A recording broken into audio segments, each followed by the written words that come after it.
اے ایمان والو، نہ تو اللہ اور رسول سے خیانت کرو اور نہ اپنی امانتوں میں خیانت کرو، اور تم ان باتوں کو جانتے ہو، اور جان رکھو کہ تمہارا مال اور اولاد بڑی آزمائش ہے، اور یہ کہ اللہ کے پاس نیکیوں کا بڑا ثواب ہے۔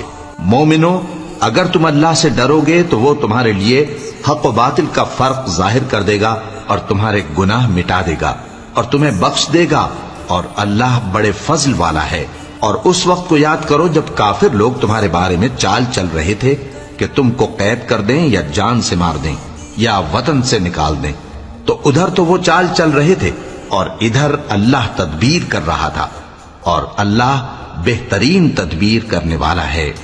اور جب ان کو ہماری آیتیں پڑھ کر سنائی جاتی ہیں تو کہتے ہیں یہ کلام ہم نے سن لیا ہے، اگر ہم چاہیں تو اسی طرح کا کلام ہم بھی کہہ دیں، اور یہ ہے ہی کیا، صرف اگلے لوگوں کی حکایتیں ہیں۔ اور جب انہوں نے کہا کہ اے